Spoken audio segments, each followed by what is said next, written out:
Toneka kando mwana wengeye Ezono radio tobula nawe Toneka kando mwana wengeye Mama tata ulira wini Toneka kando mwana wengeye Nasara komulunja wekobe Usana kwebaza ole birungi byokoze ono musajanirira Nina muyanja owana chisige Usana kwebaza ole birungi byokoze ono musajanirira Mwebale baba Radio tumutegedde Buli wamasamasa wini zensuza Yapazishuwane bimbanage Ladi yamuponya Yakaponya Sikulu fizi nze yaziponya Toneka kando mwana wengeye Mama, tata, ulira wini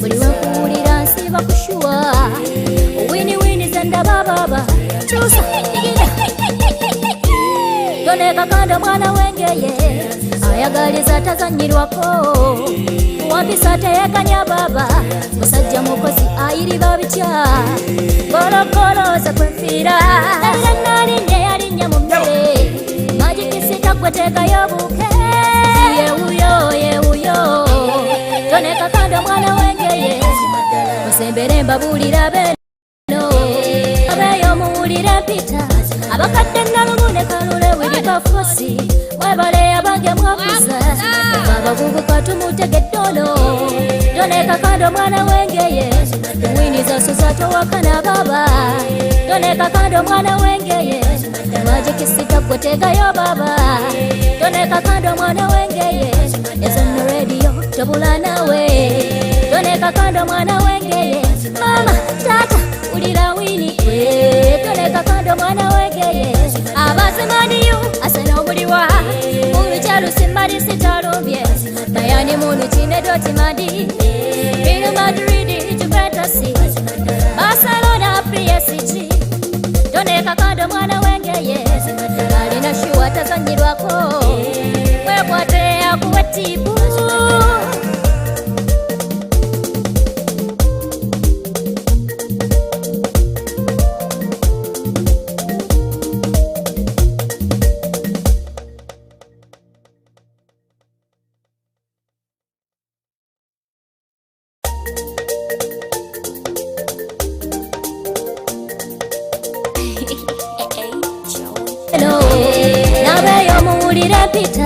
Abakadde nalumune kalule wirika fosi Mwebale abange mwakuza Abavubuka tumutegeddono Toneka kando mwana wengeye Wini zasuza towakana baba Toneka kando mwana wengeye Majikisita kwetegayo baba Toneka kando mwana wengeye Ezono radio tobula nawe Toneka kando mwana wengeye Mama tata ulira wini Toneka kando mwana wengeye Abazimaniyu asana omuliwa Muluchalu simbali sitalumbye Bayani mulu chine doti madi Real Madrid Juventus Barcelona PSG Toneka kando mwana wengeye Alina shuwa tazanyirwako Webwate akuwetibu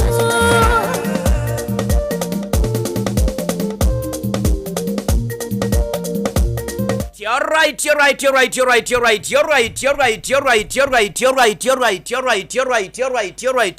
right. Buteref nkwebaza wena kadekana chantegede ya gata ulira vumbe kudakika 37 ezimaze okubanga zega ne sawo mukaga lunaku lwa kusatu nakuzo mwezi 20 mulumu mwezi gwa 2 mwaka 2024 kakande tone gegange mukadekano okubanga tuyitako mu updates ezirombi emizanyo mu gwanga nyapa Uganda East Africa sakensi yonna okubanga tugizingako era nga nkwebaza jona josobodo okubanga okozeko na kolero jotambulide kulikayo asobodo okubanga okede n'obyanza baganda banga ba boda mu byebaleko mwena balubyanza mukadenga kano mwena gye musinzida akade kano okuba kwe muri ku munyenye egwanga mbadeko ke wanseyo wamutawazi wanseyo no ingendeyo nga kubati vale waliyeyo garage eriyo bakwanu banga badeke basobola okuba bangeke tukoneko muganda wa fena petu bako ogambo otyako jya senkai angamye ne kwendi omugaga irisa kwalinyo kuliko omugaga yani anodi wayalingi ogambo otya anodi wanji ya rumu nkubanjeza nge sagara. So baganda bangeze Kakande Tonny munakyaro okuva ekiziba obukuya musingo era nga akadde kanugera okuba tusunsula kye tuyita UEFA Champions League abagenda okubanga bazanya Arsenal.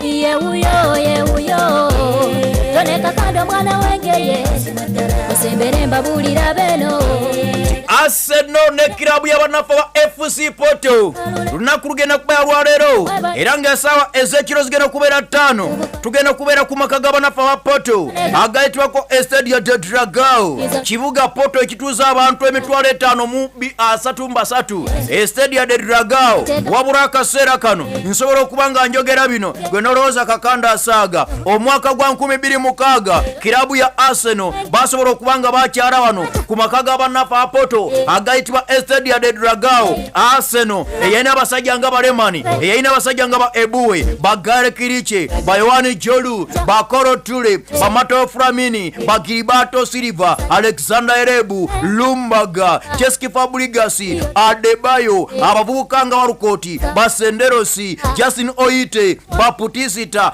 Arsenal wagenda 0-0. Yakaponya school fees nze yaziponya Tonny Kakande mwana wengeye mama tata ulira wini buli wakuwulira nsiba kushuwa wini zenda baba chusa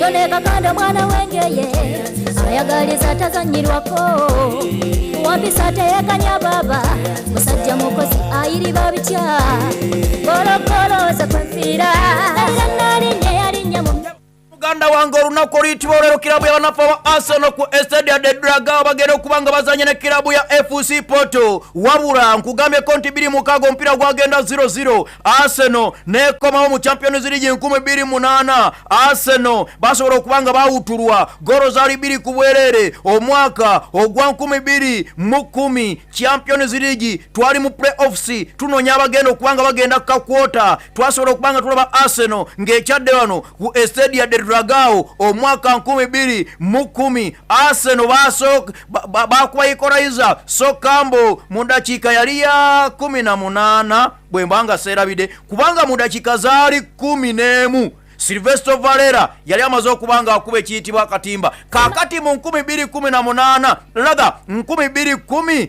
Arsenal bagituuza era nga nzikira omusajja asobola okubanga abamaliriza 2010 Landamero Farukao kitegeeza nti emyaka gyonna Arsenal egy'ekyadde ku Estadio de Dragao teyinawo wini kati mujja gamba Kakande yakubiddwa kitoko mbwakata ndume kale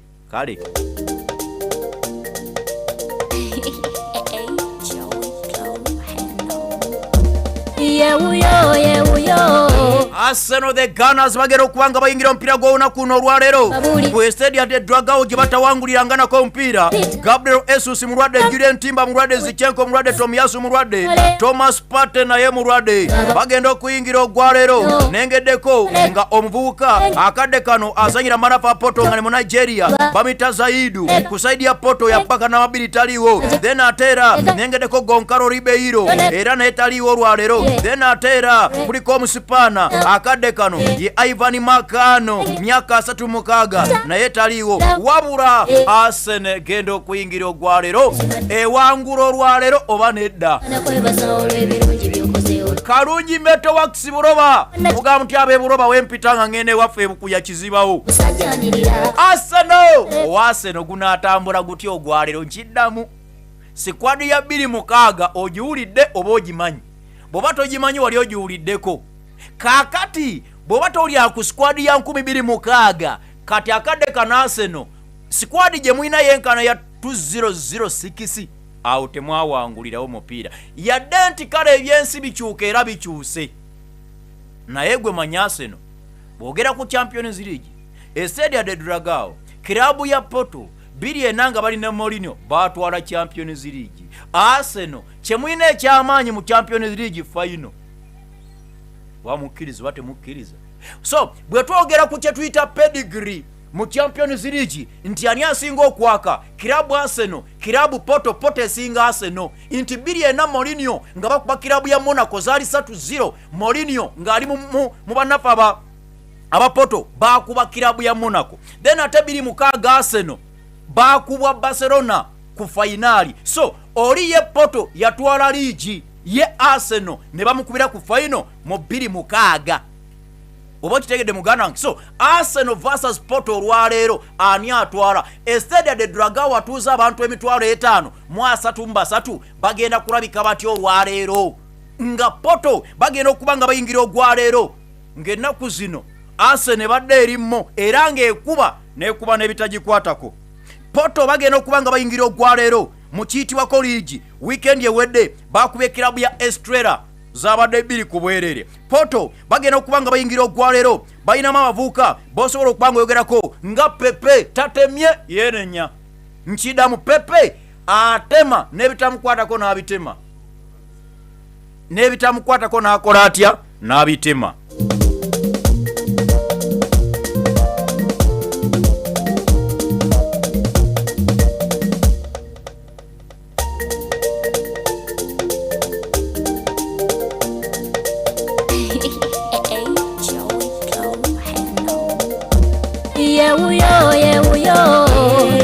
Kakando mwana wengeye Osembere mbabulira beno Nabeyo muwulira pita Abakadde nalumune kalule wiri bafusi Webale abange mwakuza Abavubuka tumutegeddono Tone kakando mwana wengeye Winiza susato wakana so akade nga kano tukwebaza wena wena kyali ku Magic FM naye nga tujja kubanga tusobola okubanga tusibamu katono nnyo akade kano tuyinawo mukulu Peter Otai manager asobola okubanga akade kanaze nekiyitibwako kataka tutunulako ku banene nga mbala abatuddewo wano bayimiriddewo so tugenda kubanga tufunako kayinfo akatono ennyo ku kiyitibwafo AFCON pamoja 2027 akade katusobola okubanga tubyogerako kubanga minisita ali wano ebibuuzo byoyinza okubanga owulira byoyinza okubanga oddamu okubanga omanya biva ku Magic FM 100.0 so bwabanga senior Otai Deogratias Peter wali wano tujja kubanga ebitubyogerako so Honorable Minister wali nnyo wano olunaku olwaleero ku kiyitibwa Magic FM 100.0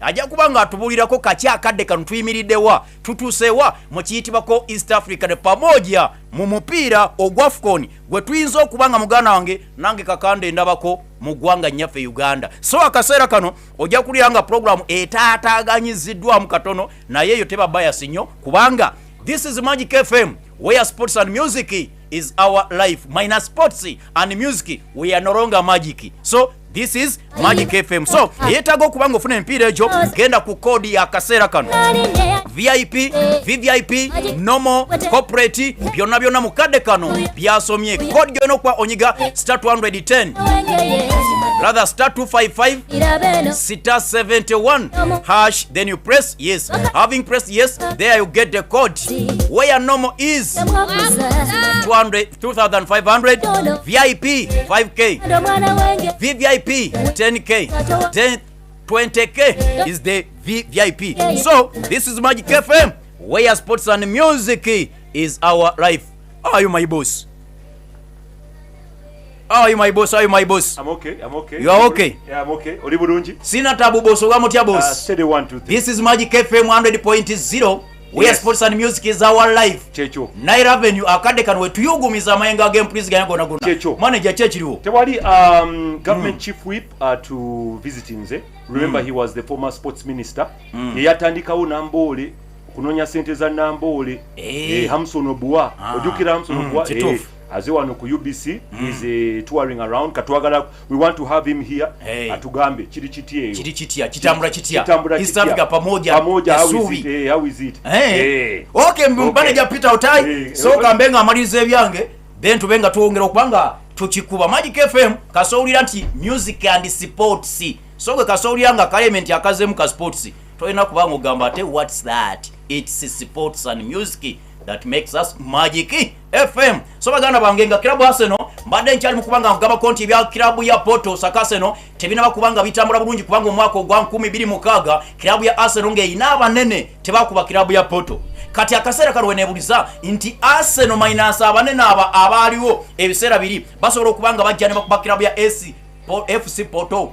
Arsenal bagenda okubanga bayingira ogwaleero nkugambyeko abalwadde wabula Arsenal nkugambyeko bagenda okubanga bayingira ogwaleero tebawangulyawo omupiira. Omuwagizi wa Arsenal kiki oyinza osuubira olwaleero? Nze nga Kakande kyenyiza okubanga mbuuza kiki ndowoozaako nti owagologolo oyinza okubeera ku traka entuufu olunaku olero. Lwaki kilabu ya Arsenal bagenda okubanga bayingira ogwaleero sooka olire bino okubanga bikulu. Kilabu Arsenal bali undefeated empira energy basabye okubanga basanya mu UEFA Champions League. Today Champions League bw'ogamba nti empira ena tebaluuzinze ogwaleero banaaguluuzinga naddala nga babadde nga bazanya tiimu okuva e Portugal ate babadde bakaluubirizibwa. So today tiimu y'abanafu ba Porto bagenda okubanga bakyaza kilabu Arsenal. Bwabanga kugabeko nti Ivan Makano taliwo ne Mediterranean oyo mvubuka ne taliwo okusaidia abanafu ba Porto wabula abavubuka nga Kaisei Kao then abavubuka nga Nicolas Gonzalez abavubuka nga Otavio Pepe atema n'ebitamukwatako n'abitema agenda kubanga abaawo olunaku luno olweso Arsenal osuubira nti basobola okubanga bagenda ne kyetuyitako gologolo agenda okubanga akwata omupiira gw'olwaliro. So omupiira ogwo guli ku Estadia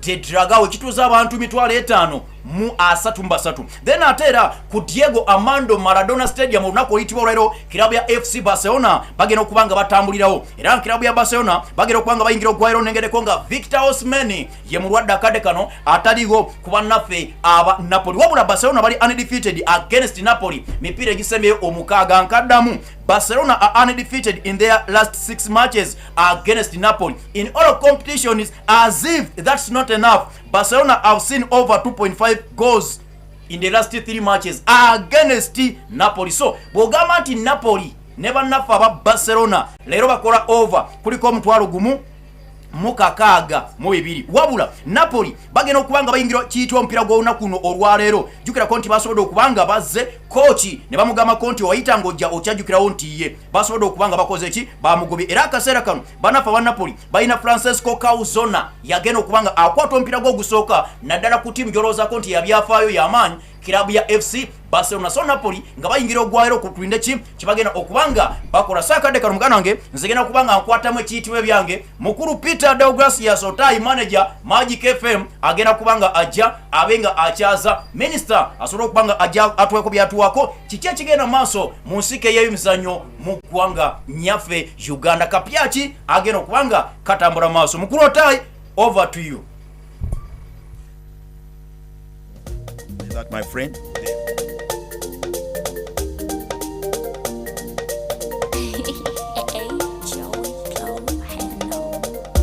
Yewuyo tone kakando mwana wengeye osembere mbabulira beno nabeyo muwulira pita abakadde nalumune kalule wiri bafusi webale abage mwakuza abavubuka tumutegedde ono tone kakando mwana wengeye wini zosoza towakana baba tone kakando mwana wengeye majikisika kwetegayo baba tone kakando mwana wengeye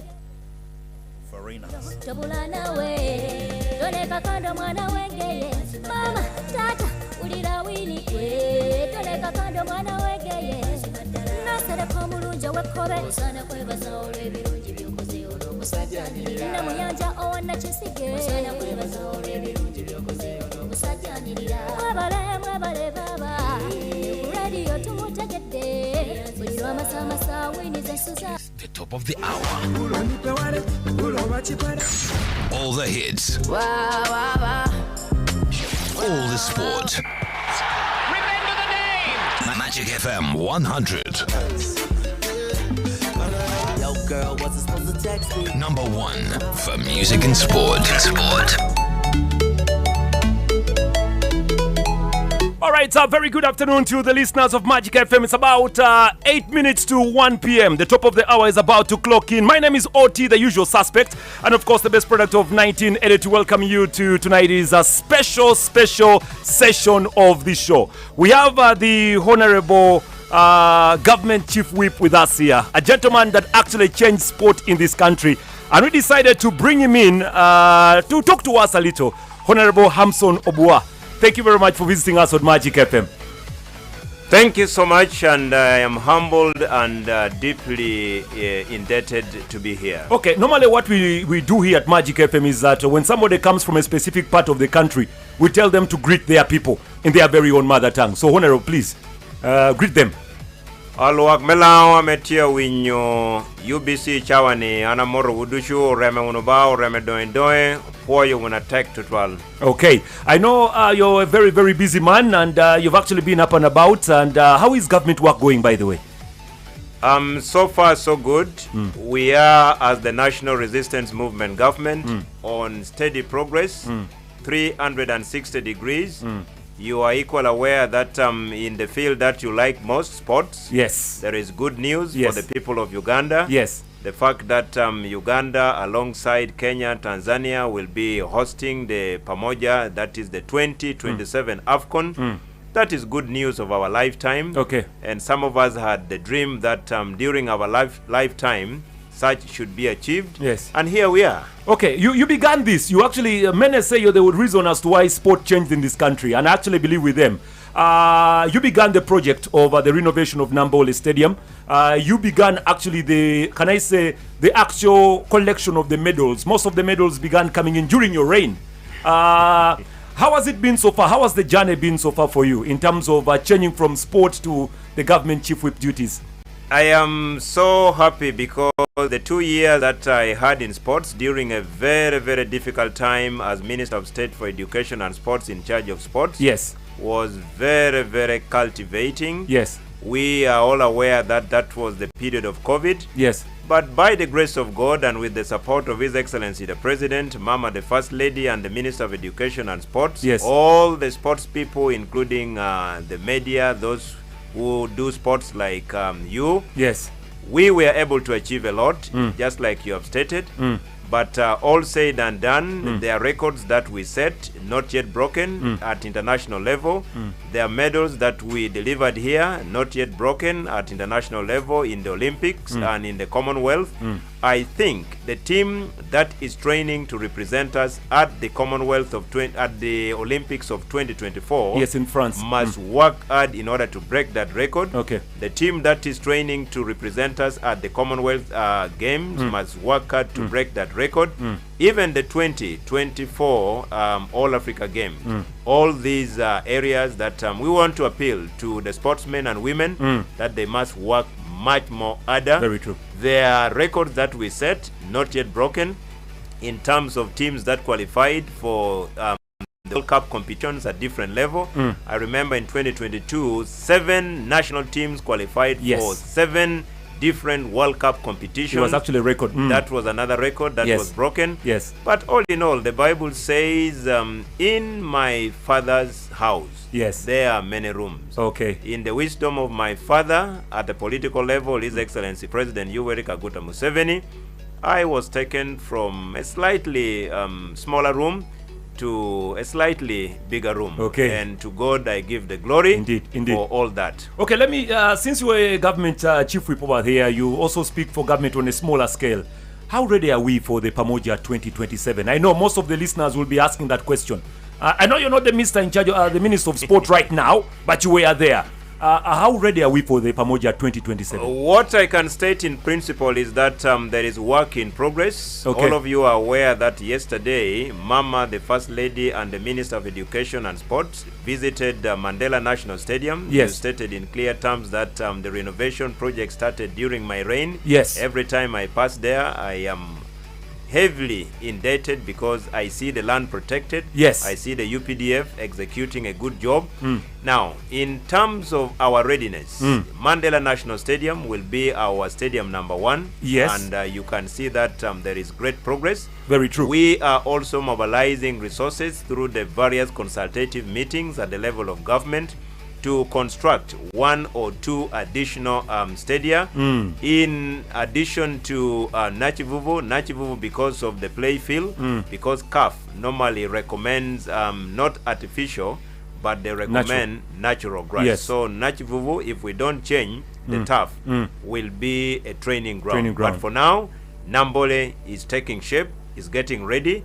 1, 2, 3 months from now, I believe Nambole will be ready. And we shall be back as fellow countrymen and women, the sport lovers, back to our theater of dreams. Indeed. Mandela National Stadium. Indeed. I love the ending part where you say the theater of dreams, because that is where we normally dream a lot from. Absolutely. Honorable Minister, thank you very much for joining us here, because I know it would have been very nice to have at least 1 or 2 phone calls for you.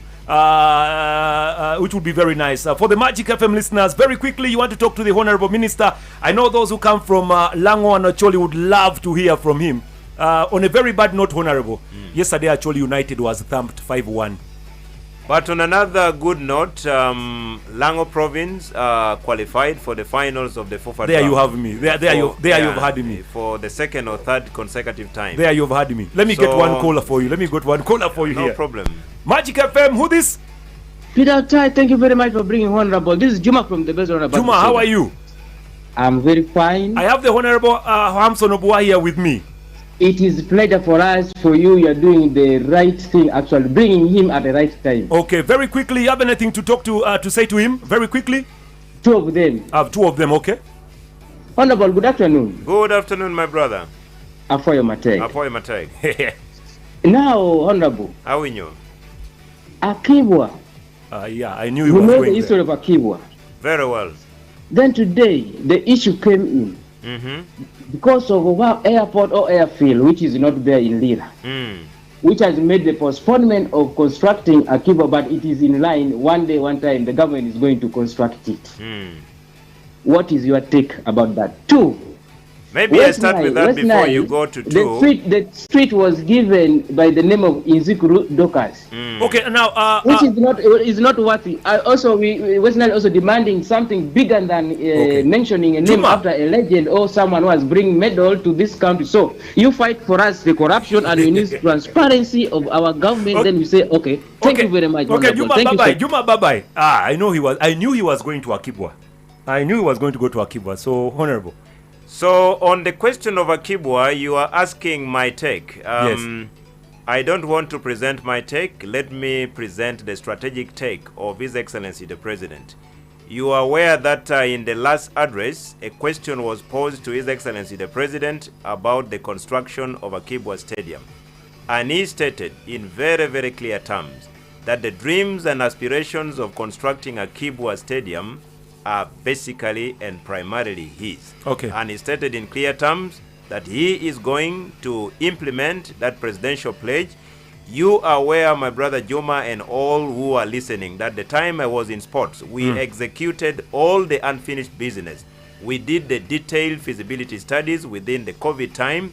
The report is out. We shared with the Ministry of Finance. Okay. The stadium is supposed to be a 30,000 stadium. The cost estimate is $48 million.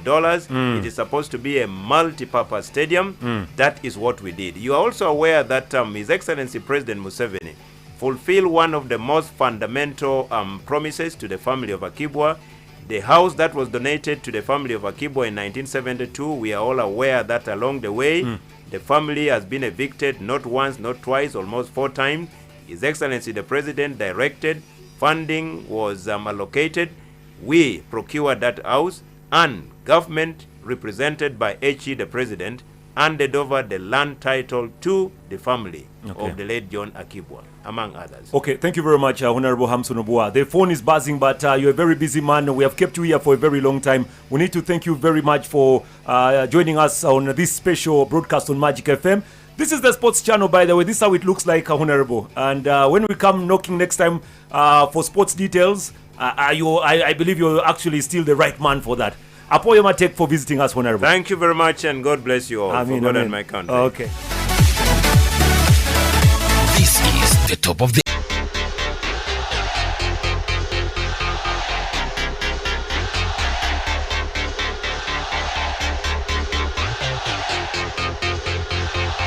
now.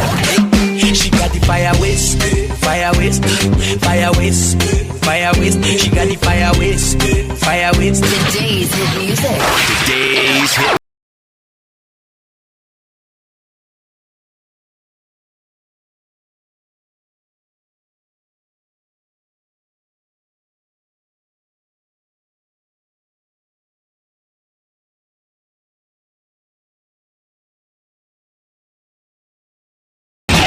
Magic FM 100.